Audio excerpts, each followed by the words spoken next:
Put down, Thomas. Here it is.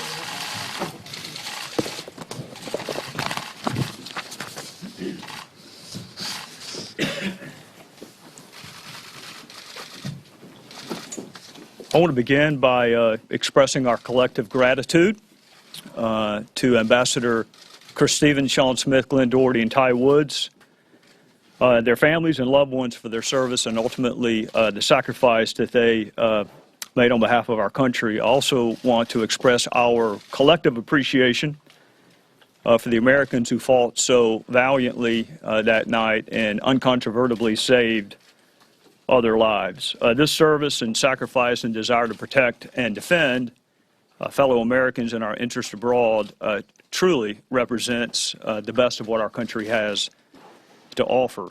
After more than 100 witness interviews, including more than 80 with witnesses no other committee of Congress talked to, and tens of thousands of pages of documents, that is the single greatest impression that we are left with, that there are men and women who love this country enough and what it stands for and how it can inspire others to serve in dangerous places under dangerous circumstances. So I will respectfully ask my citizens to simply do this. Read the report.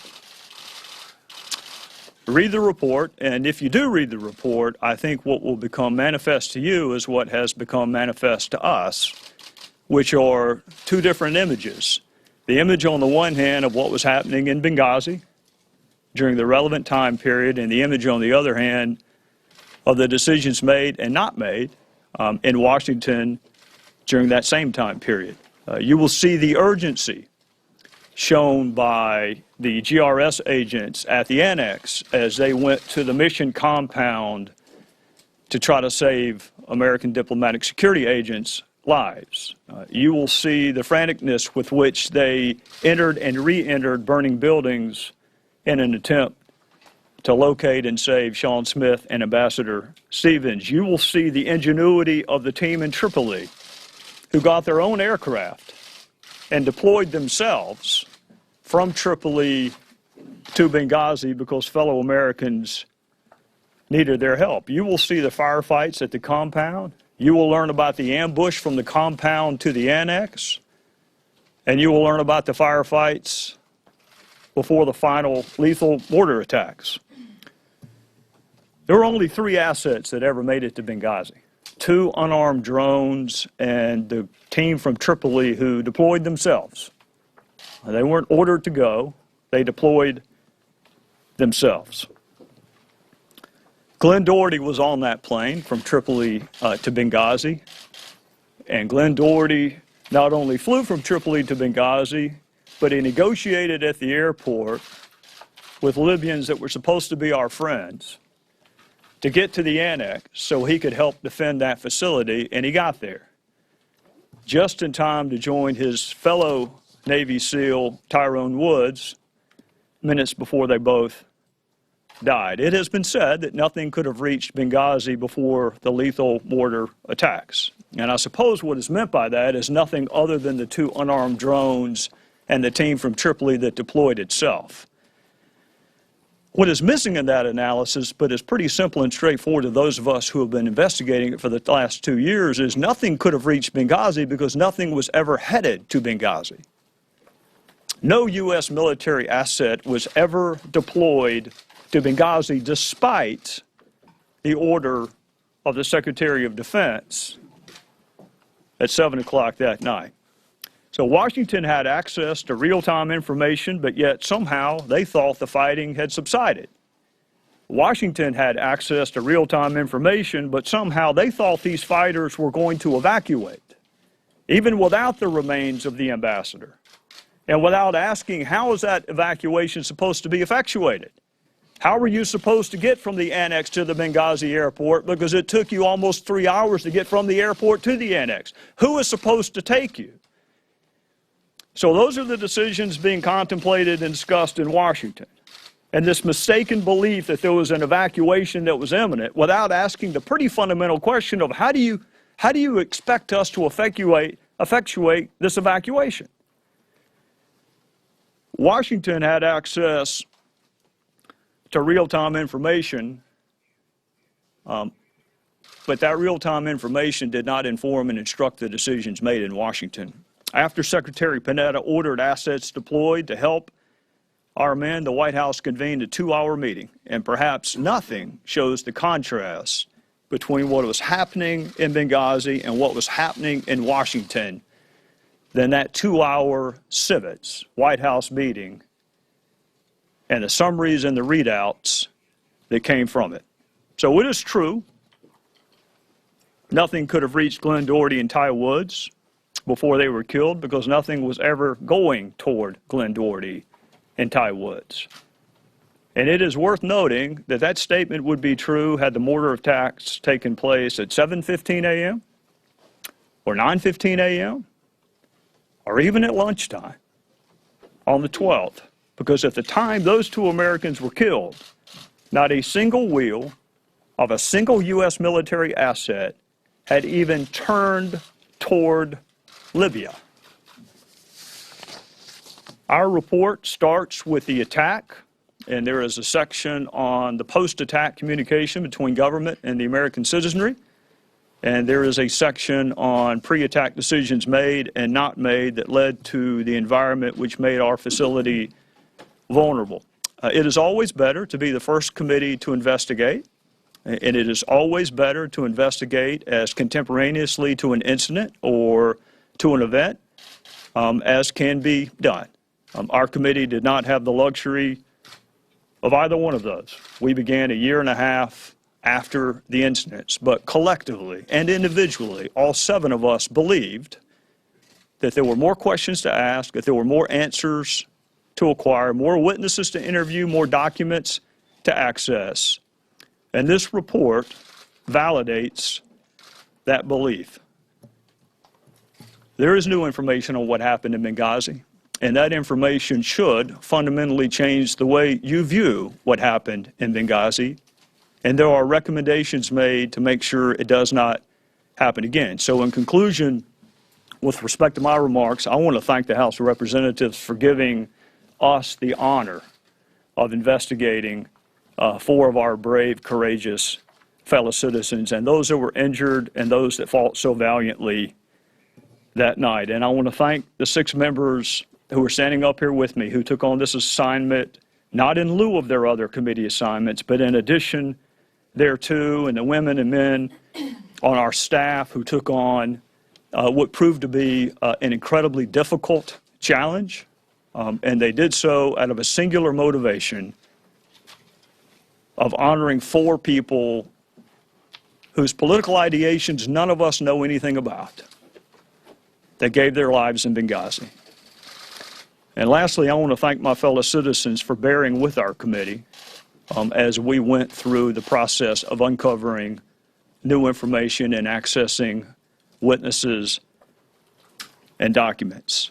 I hope my fellow citizens will read this report, not for me, but for those who sacrificed and those nameless, faceless Americans who uncontrovertibly saved other American lives that night. I hope you will read the report with them in mind, and I would hasten to add, you can read this report from pillar to post in less time than our fellow Americans were under attack in Beghazi.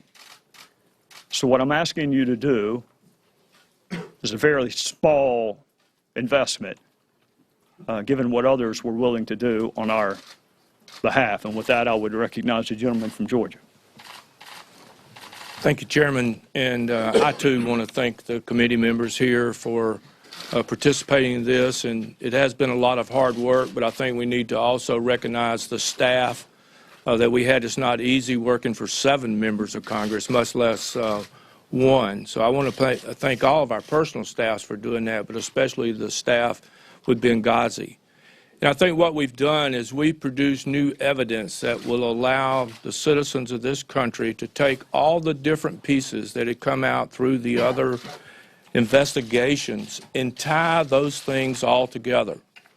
One of the problems that we had, and the reason this committee was formed, is that In the House of Representatives, each committee has a lane, and these lanes were continually getting confused and back and forth about who had the authority to interview who. This committee was put together so we could bridge all those gaps and get some new information out, and that's what we've done. And I think that if you will read the report, that you will see, as the chairman mentioned, that what was going on in Washington at 10:08 when the secretary made her first comments, we had men on the roof at the annex trying to protect their lives and the lives of the others Americans in Benghazi. And so what we've done is, in the new facts that we have discovered, and there's many of them, is that we have allowed people to take those new facts with the old facts that had came out, and some of those old facts have been reevaluated and determined that they were not actually good. And so we've corroborated some of those different things in this report. But to take this new information that we've got and been able to put it together, and if the American people, if our fellow citizens will read this, they're going to come up with their own opinion of what happened. Because there's enough new evidence that I think that people will be able to put together for themselves exactly what led up to this attack, what went on during the attack, and then the post-attack when there was so much misinformation that was being repeated by this administration. So with that, I'll turn it back over to the chairman. Chairman mentioned that before the attack ended, no military assets were headed towards Benghazi. But what did start before the attack was over was the political spin. At 10:08 that night, with Tyrone Woods still on the roof of the annex fighting for his life, Secretary Clinton issues this statement, the official statement on Benghazi, the official statement of our government that evening. Some have sought to justify this vicious behavior as a response to inflammatory material on the internet. We know that statement was misleading because an hour later she told her daughter, terrorists killed 2 of our people today. The next day she tells the Egyptian Prime Minister, we know the film had nothing to do with it. It was a planned attack, not a protest. And this public-private contrast continues for days.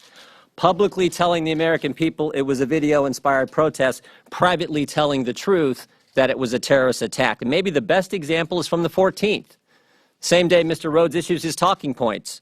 But that day we have Mr. Carney at a press briefing saying this, no information to suggest Benghazi was a pre-planned attack.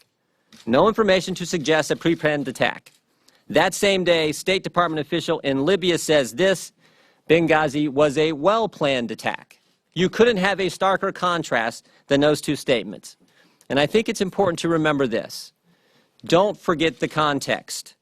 Libya was supposed to be the crowning jewel of the Clinton State Department foreign policy and the Obama administration foreign policy. This was their example of how it works. No boots on the ground, oust the dictator, help the Arab Spring. This was supposed to be how it works. In fact, Jake Sullivan sent an email to one of the things we discovered in our investigation where he talks about leadership, stewardship, ownership of this policy from start to finish. This was something Hillary Clinton pushed for and got done. But maybe the better one is the email from Sidney Blumenthal. A few days after Gaddafi has been removed, he sends an email to the secretary, and he says, this is a big moment. You should do a press event, even if it's in the driveway of your vacation home. And he finishes the email with this statement. This is a big moment.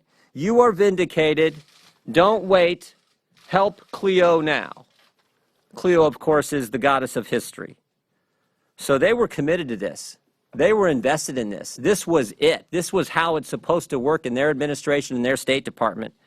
And they were so committed, it didn't matter that there were 200 security incidents between the time Blumenthal sent the email and when the terrorist attack happens. It didn't matter that one diplomatic security agent went to Benghazi, did his service, and came back. And when he came back, he said this, it's a suicide mission. Quote, everybody there is going to die. It didn't matter that on August 17th of 2012, 3.5 weeks before the attack, Beth Jones sends a memo to Secretary Clinton, and she uses terms, she talks about the uptick in violence in eastern Libya and talks about urgency, lawlessness, widespread violence. They didn't matter because they were committed to this policy. And then it happens. Then it happens. A terrorist attack, and it's a terrorist attack on September 11th, 2012. Days before, Vice President Biden had said, GM's alive, bin Laden's dead. The president had this narrative that al-Qaeda's on the run, but now they got a terrorist attack. And they have to mislead the American people because it's 56 days before an election, their legacy's on the line, and she has the goddess of history looking over her shoulder. So they mislead the American people. And Mr. Pompeo and I put together a report that we think supplements the good work in the full report. And we did that because we felt it's important to know what happened, but also the why. Why did it happen? And you look at every step of this, and I am convinced, just as sure as I'm standing here, it happened because of political concerns this administration had. Why did we stay in Benghazi when almost everyone else was leaving? Why did we stay when the security posture and security position was so dangerous? Why did we mislead why did they mislead the American people? And why did it take so long to get, why were they talking about making sure military went in civilian clothes and not uniforms?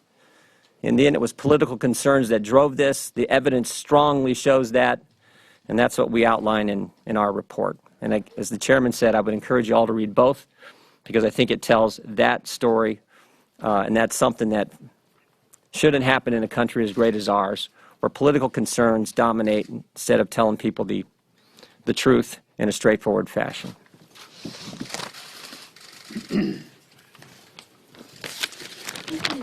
America asks its citizens to go to dangerous places and to do difficult things. These are people who are in the military, who are in the clandestine services, who are diplomats, and they go willingly, and they go acknowledging that there is a risk, but the understanding that they carry with them is if they end up in harm's way, historically they have rest assured that their country will do everything it can do to rescue them. That's not a guarantee. And the people that go and they accept these assignments voluntarily, they know that there is an inherent risk, but the understanding is that their nation will move heaven and earth to save them. And that didn't happen. And 4 people were murdered. That's the scandal of Benghazi. The thing that I take away, and it's been mentioned by previous speakers, is this jarring contrast between the ingenuity and the heroism and the initiative that was taking place at Benghazi. You can read these communications, you can understand the urgency of what they were dealing with and this overwhelming sense of responsibility to rescue other Americans. Meanwhile, across the ocean, almost a disposition of near fecklessness. The summary of this White House meeting that the chairman mentioned that took place at 7:30, half of the discussion of that meeting, half of the readouts, according to the information that we became privy to, suggested that they were talking about a video. When you read this information, you come to the conclusion, at least I did, that they're as concerned, actually more concerned, about whether they're going to be offending the Libyan government by how it is that this rescue is proposed to take place than whether the rescue is actually successful. Marinate in that for a second. They're worried about approvals. They're worried about how this will come off. It's very clear that they were very worried previous to that about the notion of pulling back from Benghazi. That's what the testimony shows, because an early exit from Benghazi would have done what? It would have maybe upset the Libyans. It's outrageous. Ambassador Chris Stevens, before he's the ambassador, when he's the envoy, he goes and he lands with no diplomatic immunity. He's on his own. It was a White House policy of no boots on the ground that deprived him of military support that was previously going to accompany him, yet he goes in alone. It's a foreshadowing of things to come. So I think we've got to also look at this notion of responsibility. There's been a lot of discussion, obviously, about Secretary Clinton. At the end of August, we learned, before the attack, Secretary Clinton approved a $20 million grant global security contingency fund to who? To the Libyans. But this was the same State Department that basically stiff-armed one request after another request, cascading requests, cumulative requests, requests for security and more support that were essentially rejected, ignored, put somewhere else. So here's what's in it for us. Here's what we have to recognize. If we are going to ask Americans to put themselves at risk in the future, we've got to remedy this, all of us. America needs to have a reputation with people who are serving America that America will follow its end of the bargain. And America, that is, the bureaucrats in Washington, failed this miserably.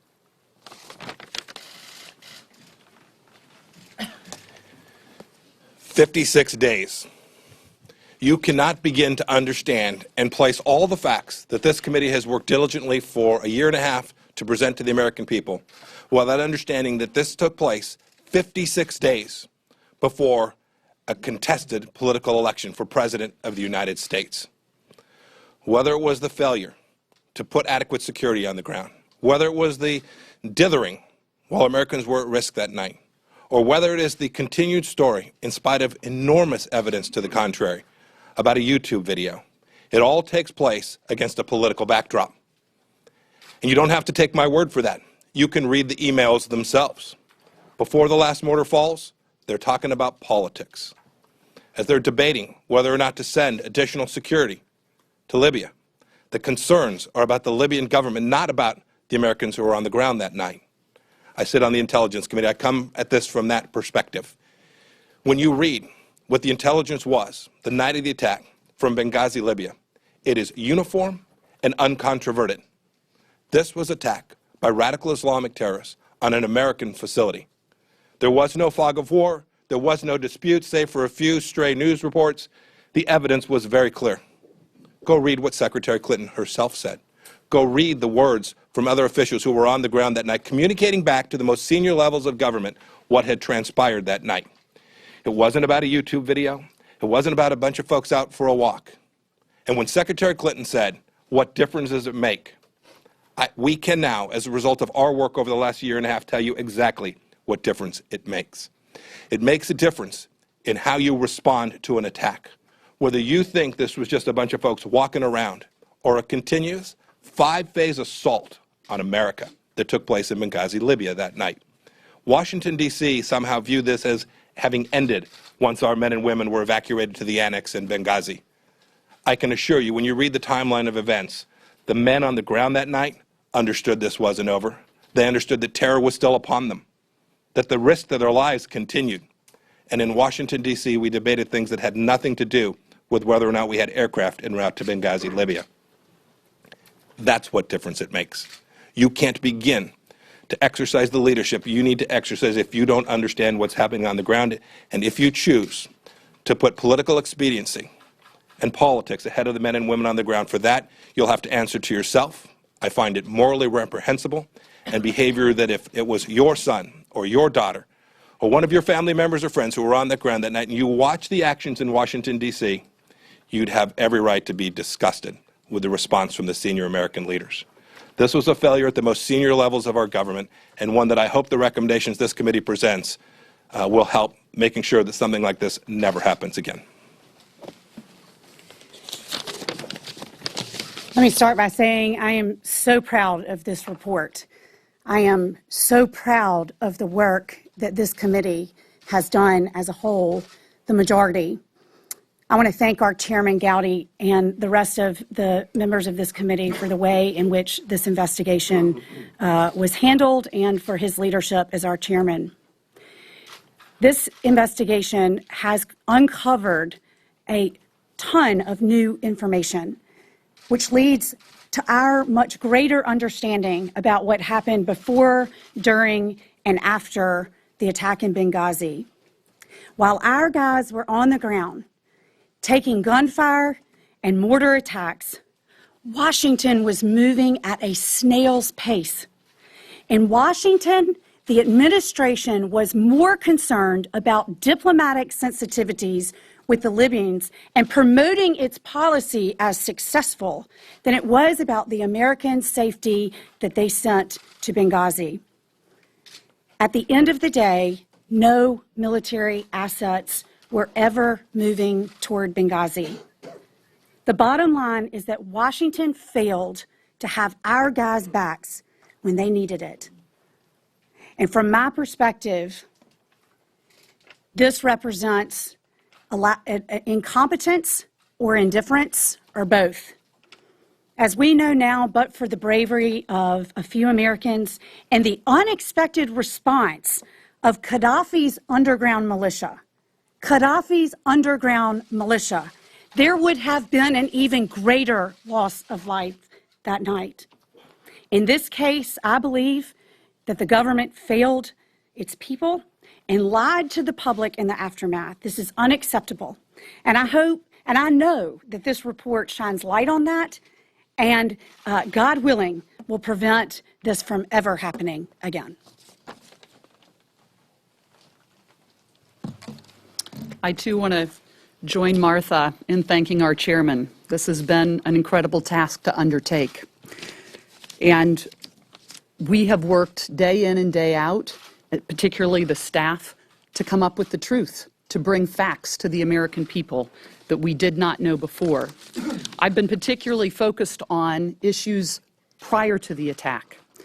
And the things that we learned about Benghazi, there were many new things that we learned about Benghazi. Things, and we've all admitted, and it's been known for some time, that the security was inadequate.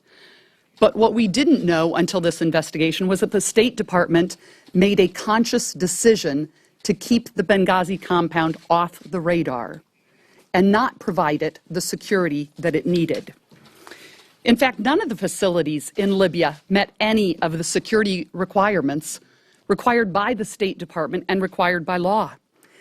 And so when Chris Stevens was sent into Benghazi, he was initially going in with the military. But because of the president's policy of no boots on the ground, at the last minute, that military support was pulled. So we know he didn't have, and the mission didn't have enough security, whether it was people or whether it was physical security tools. But he had a mission, and he had a mission to ensure that Benghazi became a permanent post at some point, because it was the individuals in Benghazi that had helped lead the mission to topple Gaddafi. And so the administration and the Clinton administration and Secretary of State, they wanted to show Benghazi how important they were. They wanted to show Benghazi that they would be there for them. The Americans would not leave. And we learned during this investigation that it was in October of 2012 that the Secretary had a planned trip to Benghazi. She had planned the trip to Libya in order to show the Libyans that the Americans had been there for them and that the Americans, under her leadership, had led the charge. Well, I will tell you, this was failed American foreign policy. It was failed American foreign policy from the beginning. And that is because we learned, and as the president has even said, the worst thing that we did was not planning for the day after. He's indicated the worst mistake of his presidency was not planning for the day after Gaddafi fell. And so we sent people, American diplomats, to Benghazi, to Libya, to a failed state. And what they were most concerned about at the beginning of going into Libya was making sure that it wasn't a failed state, that it wasn't a terrorist safe haven. And what is it today? It's a terrorist safe haven. ISIS, Al-Qaeda, other militias are there, controlling their only natural resources of oil and other places in Libya. It is failed policy. We failed these American people. But I want to close by making sure people realize we said that we were going to try to make sure this didn't happen in the future. So not only did this committee work hard to uncover the facts and to uncover the truth and to put light on the truth, but we have pages of recommendations, many pages of recommendations. And I would encourage you to please look at those recommendations. And just a couple of the recommendations that are so critical is that our government agencies and the leaders of those government agencies had not planned for an attack like this. CIA, Defense Department, State Department had not been prepared and had really no plans in place to execute something like this that could happen on, of all days, September 11th, even though the president had called a meeting of top government officials asking if we were ready for September 11th. And while leaders said we were ready, we were not ready. We were not prepared to respond. We also learned that political operatives got involved in messaging after this incident occurred. That should not be happening. Internal and public government communications about terrorist attacks should not be taking place. Government should be telling the American people the truth, not trying to put political spin. And so we have many recommendations that we hope and that we will encourage our members of Congress as well as administrations to look at, to change their policies, to change our laws, to find more funding mechanisms, to make sure that our people are protected in the future. And with that, I yield back to the chairman. Mr. Chairman. If you have questions, please identify yourself, the entity for whom you work, and the member to whom the question is directed. Yes, ma'am. For you, Mr. Chairman. The Democrats on your committee say that you've put out a lot of new details, but that they don't really change the fundamental understanding of what happened. And a lot of the broad themes that you've just discussed have been known for years. So at the end of the day, was this the best use of taxpayer dollars and of your time? It is difficult for me to begin with where I disagree with the foundation of your question, so let me just start at the end of it. Who says that stuff was new? Nobody has ever reported that nothing was headed to Benghazi. Nobody has ever reported that not a single wheel was turning towards Libya. God knows nobody's ever reported who actually evacuated our folks. You may have reported that Secretary Clinton was headed back to Libya in October, but you didn't have the corroboration of the emails, and you didn't know why she was going back. You didn't know about the $20 million memo. First of all, you didn't know about any of the emails from Ambassador Stevens. You didn't know about any of the emails from Sidney Blumenthal to whomever he was emailing. You didn't know that a single U.S. military asset did not meet a single designated timeline. Think about that for a second. The world's most powerful military did not meet a single solitary self-imposed timeline. So all of that is new. As for the Democrats, color me shocked that they are critical of our report. All 5 of them voted not to form the committee. They threatened not to participate, and for the most part, they did not.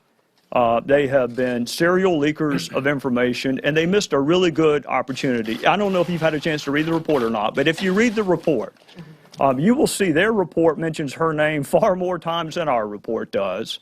Our report doesn't mention the presumptive Republican nominee for president because he's got nothing to do with Benghazi. So you can direct those questions to Elijah and the rest of them. I'm actually proud of what we found, and I think it's new. Are you saying that the military could have saved those 4 people if they had done more? Well, clearly you couldn't have saved 2 of them. They were dead within about 15 minutes of the fire being started. With respect to Glenn Doherty and Ty Woods, there were 3 assets that made it there. The group from Tripoli that deployed itself, an unarmed drone that was elsewhere and positioned over the facility, and then another unarmed drone that let's just say the evidence is split on whether or not it could have been armed in time. It got there before the mortar attack. So I don't know. I'm not going to make a reckless allegation that Ty Woods and Glenn Doherty's lives could have been saved. What I am going to tell you is if the mortar had happened at 7:15 or 9:15 or 11:15, the result would have been the same. Nothing was ever coming to Benghazi. So I think that's a fundamentally important question to ask. There's an email that sticks out of my mind right now that's a takeout from the Civets, from the White House meeting, which, by the way, if you know about it, nobody reported on it. So to the Democrats' claim that there's no new information, I haven't heard much about this White House meeting until our report was issued. One of the takeouts from that to our White House meeting, in addition to the 5 action items on the video, consider this. The video had been out for a while. It wasn't new. Cairo had happened. Right? Cairo happened before Benghazi. So if you are concerned about this video, You have done absolutely nothing after you received notice that the video is going to be disseminated. You have done absolutely nothing after Cairo happened. Okay? You're with me? Cairo has happened, and you have changed not one iota your military posture. But yet, when the attack in Benghazi happens, which is unconnected with the video, 50% of your action items coming out of a civets relate to the video. Chairman Gowdy. Yeah. Chairman Gowdy. Hang on a second, Luke. Yes, Chad. Fox News, this is for you, Mr. Chairman, and also for Mr. Pompeo. Mr. Pompeo mentioned 56 days before the election. When we've talked to members of the committee and read through the report here, there are different lanes that deal with Secretary Clinton, defense, so on and so forth. But there are folks who are going to read this report and say this is just a part to go get Hillary Clinton 130 days before the election and about 27 days before the convention. How do you, regardless of what's in the report, that's going to be the criticism, how do you deflect that when people say this, some of you said, well, this demonstrated, incompetence at the highest levels. How do you not get that perceived as something that's political? Read it for yourself, Chad. Read the report for yourself. If you can read this report and you believe on the last page of the report that it is about one person instead of about four people, then there's nothing I can say that's going to disabuse you of that. That's just what you believe. And there's no amount of facts and no amount of evidence that is going to dissuade you from your previously held conviction. Nancy asked about the Democrats. The Democrats' mantra all along has been that there was no new information. Well, there's undisputably no new information. So now their position is, but it doesn't fundamentally change the way we view Benghazi. Yeah, if who evacuated your folks does not fundamentally change the way you view Benghazi, if the fact that no asset was ever headed towards the place that actually had a crisis, this email that we need to plan in case a crisis emerges, this is what came out of the civets. We need to have a plan in case the crisis expands and a real threat emerges. What the hell was going on in Benghazi? Was that not a real crisis? Was that not a real threat that had emerged? So I can't do anything to disabuse what Elijah thinks. He's not my audience. My audience are reasonable, fair-minded Americans who want to know what happened to four of their fellow citizens, and I think they can draw their own Chairman conclusions. Gowdy, on that point, Chairman Gowdy, you just had Representative Pompeo quoting Hillary Clinton, what difference does it make, saying that you can't be a leader if you don't know what's going on the ground, and then saying that she was morally reprehensible for the leadership that she employed that evening. How is that I'm going to let him address it. I don't think you'll see any of that in the report. Is it in the report? But he's promoting it right now. And you know what? You're going to write a story about your takeaway from the report. I stand on our report. How my fellow citizens, including my committee members, read the report, how you read the report, what story you do on the report. You read the report. You will not see any of those quotes in the report. Okay, because Mr. Pompeo addressed that, is Hillary Clinton's leadership morally reprehensible? Yes. It is. Absolutely. But let me be clear about what we're doing and what we did. I remember the day. None of us volunteered for this assignment, I can assure you. We were all asked to undertake this mission, and the mission was very clear. We sat in a room. I remember it like it was yesterday. And we all looked each other in the eye, and we said, this day, the day we're standing here today will come. And what we want to be able to tell each other is that we worked our tails off. I got the polite word out. We worked our tails off to develop every fact we could, to tell the American people everything we could possibly glean, and we have been obstructed every step along the way in that effort, including by the very Democrats today who are calling us political. Go read these transcripts. Go look who called the witness. Go look who asked the question. This is not the first congressional inquiry in the history of America. I dare you to go find another congressional inquiry where one party behaved in a way that was so deeply obstructive of getting the American people the facts that they needed. With respect to my statements about Secretary Clinton, I believe them in my heart. The reason Representative Jordan and I chose to write a separate report is that we felt that we had delivered an important work in the committee's tally of the information that was available. We also are asking every one of you to go develop your conclusions about what took place. I've been knee-deep in this for over 2 years. So has Representative Jordan on previous committees as well. And we feel like it's incredibly important to highlight the conclusions that Representative Jordan and I draw about the facts. Read the facts, read the reports. I think you'll see that the conclusions that we draw are real and accurate and fair. Mr. Gowdy, could I just ask the flip side of that? The flip side of that could be that because you chose not to draw conclusions, Does that suggest that you don't have the goods on placing any blame on the administration, specifically the woman who wants to be the President of the United States? Dana, shockingly, that was not what the House asked me to do. Look at the resolution. The resolution doesn't mention Secretary Clinton. Speaker Boehner nor Speaker Ryan have ever asked me to do anything about 2016 presidential politics. Speaker Boehner asked me to find out what happened to 4 of our fellow citizens, and I believe that that is what I have done. You are welcome to read the report. I hope you will. I know you will. If you, at the end of reading that report, can conclude that it is about one person instead of about 4 people, I will be shocked. I'm asking the opposite question. Do you believe, after doing this for 2 years, spending all of your time and millions of dollars, do you believe that based on this, that the American people should look at this and see that the woman who wants to be president has culpability? I was with you until the last clause of your statement. I think the American people ought to look at it. They ought to look at it because fellow Americans died and fellow Americans were injured and fellow Americans went to heroic lengths to save other Americans. What conclusions they draw after reading it is up to them. Do you disagree with Mr. Pompeo and Mr. Gordon? Because they do draw conclusions. I wrote the report that I think is centered in the facts. I have a background of who, what, when, where. I don't have a background in the why. Y'all may have a background in the why. I don't. So, My job is to report facts. That's what I've done. You can draw whatever conclusions you want to draw. Mr. Chairman, what about the... Sorry, we're just going to come over to this side. Who is tapping the brakes on the military response? And my second question is, what did you learn about a covert weapons operation in Benghazi? Catherine, we asked questions about covert weapons operations. We made some progress. The lawyers intervened when we were beginning to make a lot of progress.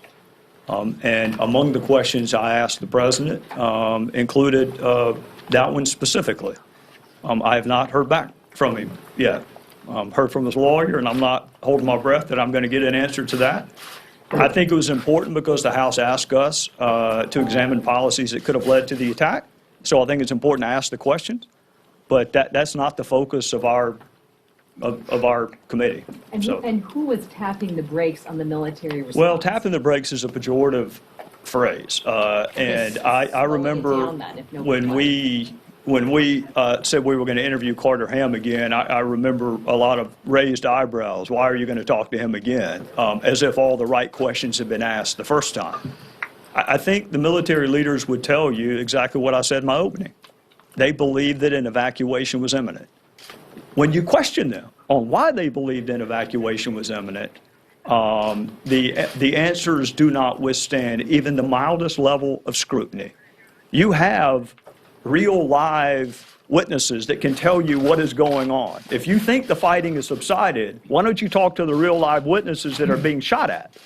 If you really believe an evacuation is imminent, at some level, you're going to have to ask, how is that evacuation going to be effectuated? Because you don't have the proper vehicles to take them from the annex to the Benghazi airport. And the only plane you have is one that you privately commissioned. It's not even a U.S. aircraft, and you have no idea whether it's going to hold everybody. So how are you going to evacuate in the midst of a firefight? General Ham did not even know our guys were ambushed from the compound to the annex. He didn't even know about it. So to everyone who wanted to know why we wanted to talk to General Ham again, I thought it'd be nice for General Ham to have access to all the facts, because he did not have them the night he made the decisions. Mr. Chairman, Yeah. so some have described this as a perfect storm of bureaucratic inertia. Obviously, your report alleges blame on many levels, but I'm curious, is there one entity or one person to whom you lay most of the blame after all of this analysis? That's going to be in the eyes of my fellow citizens. I'm not in the business of apportioning culpability. I think that there's enough to go around, just like there's enough urgency and ingenuity and valor. That really is my takeaway. And maybe it's because I have talked to the families of the 4, some of the families of the 4 in the last couple of days. But when you do what I used to do for a living, you ask the families, what is it that you would like to see done? And I am at peace that we did exactly for the families what we said we would do.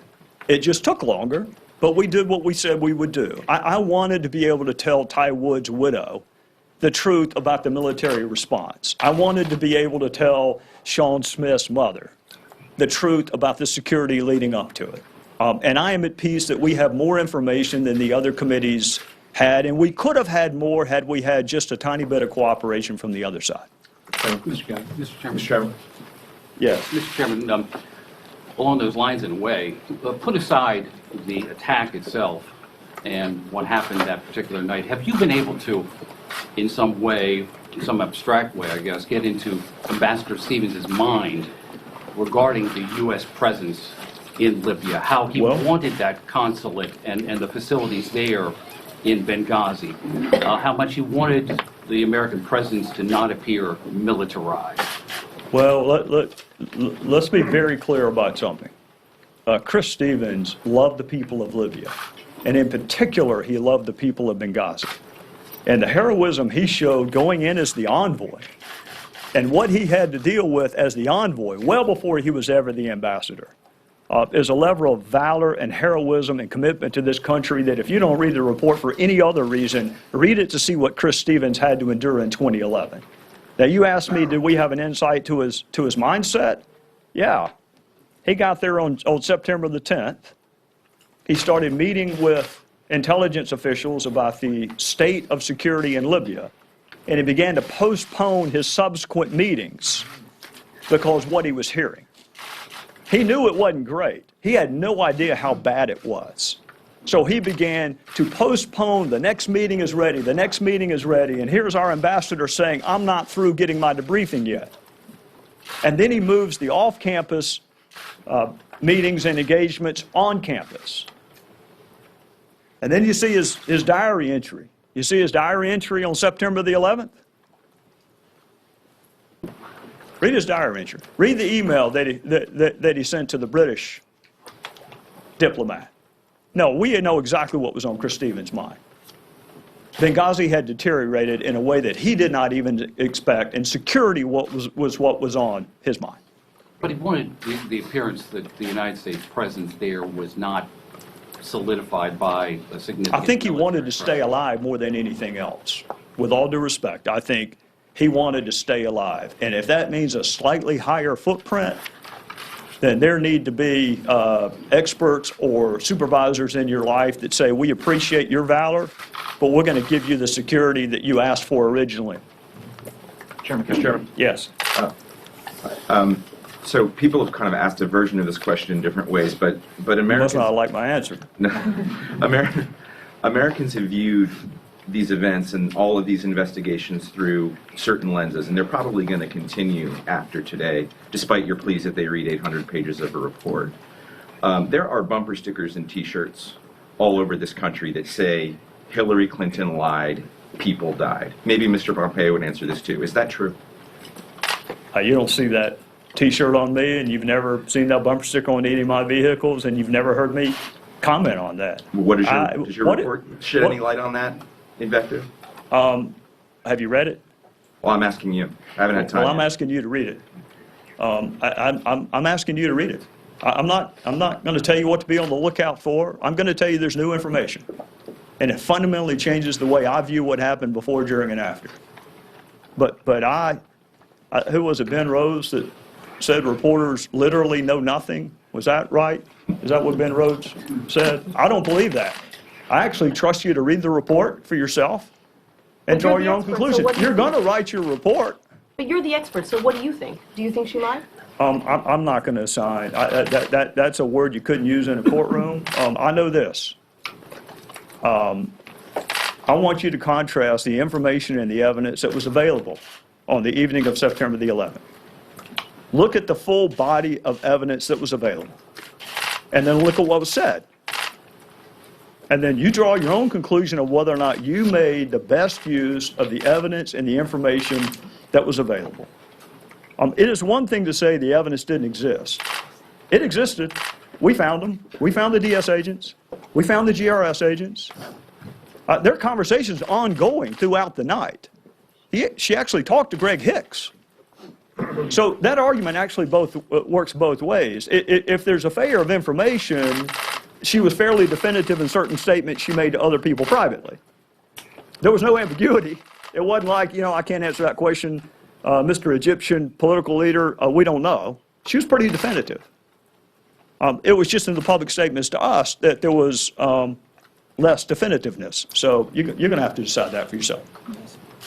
Yeah, I would just pick up right where the chairman was. Look at the statements made privately. You decide for yourselves what she said privately, what others said in the administration said privately, what they said publicly. Someone said, well, the intelligence analysis changed over time. That's true. But their statements didn't. They were consistent. Publicly, it's a video-inspired protest. Privately, terrorist attack. That continued. So look for yourself. You can decide. But when you look at the private statements compared to what they told the American people, a stark contrast, a dramatic difference. And look for yourself. Let me just say that this report has never been about one person. It's been about the 4 Americans and what the other Americans inside Libya did to save their colleagues. The media has wants to make this about one person. The Democrats want to make this about one person. That's never been our intention. But we have enough facts in the report that I think every American can make their own mind up. If you talk to Ty Wood's dad, he's going to have a different opinion from reading the report of what the secretary told him and what the facts say in the report. Sean Smith's mother is probably going to have that same different way of looking at the report. So I think each American needs to read this report.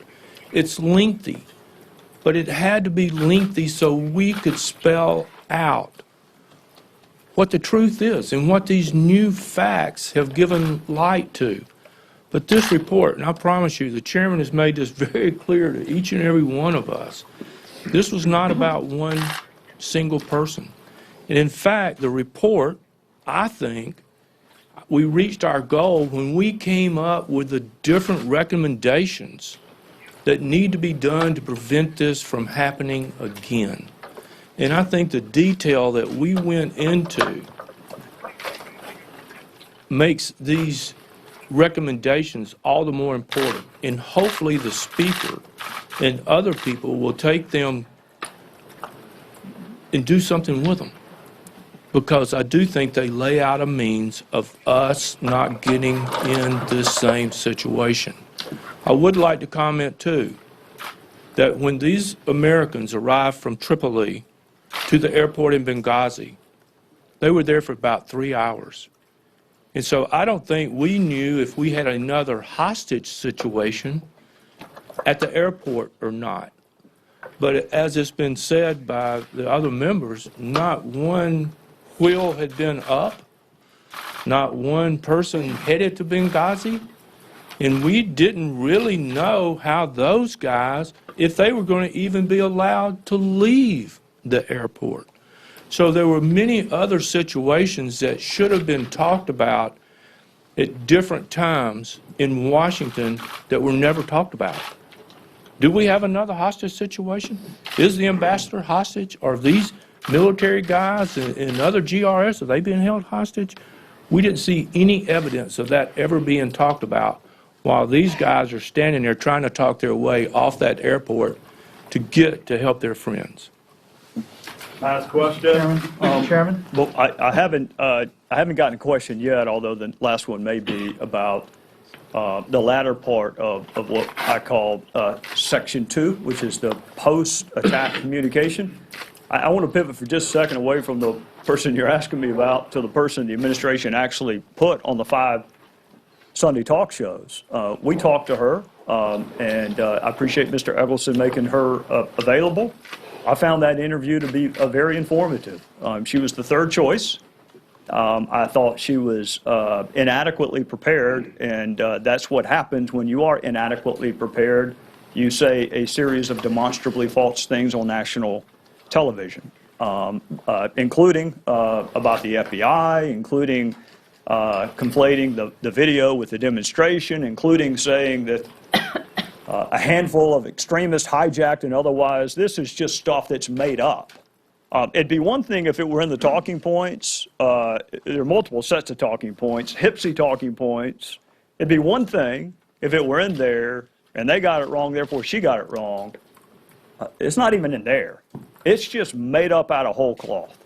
So I get that that's not the person I have been asked about, but this is the person who made most of the public pronouncements, at least on that Sunday after the attacks. I was told one Mr. Chairman? more quick. Yes, sir. Get back to the specifics of the Marine Fast Team. Do you actually name in the report the officers who told them to get off the plane and change it to civilian uniforms? Do you name names and those kinds of details? No, sir. And follow-up is... Do we name the details or the names?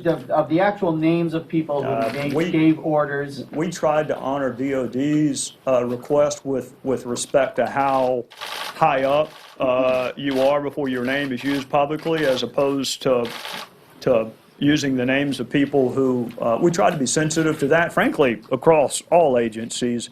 I don't think you're going to see the names of the people. You'll see the title. You'll be able to read the transcript if we can ever get the transcripts clear. And more importantly, you'll be able to see the underlying data. And that, to me, is what's important. You may read an email from Ambassador Mull. You may read it differently than the way I read it. I don't know how you could, but you might. I want you to be able to read the email. I want you to be able to see what Pat Kennedy said during the firefight. I don't want you to take my word for it.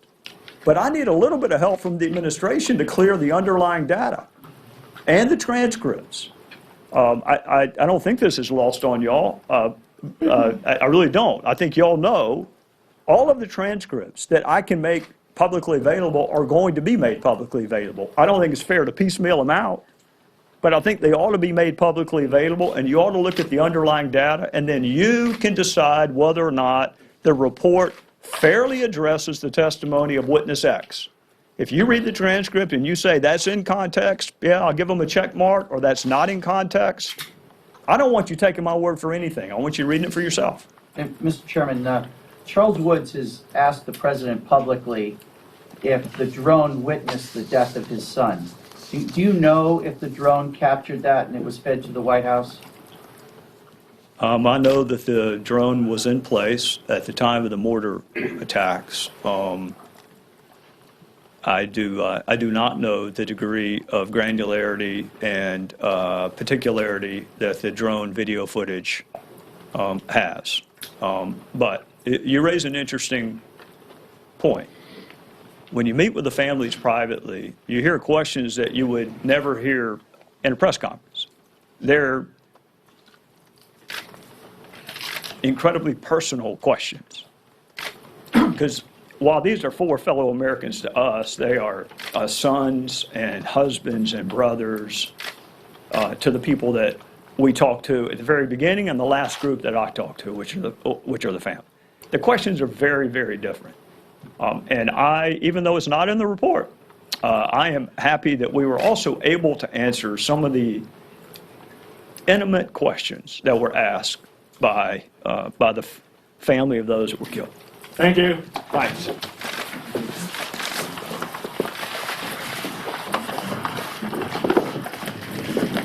Yeah.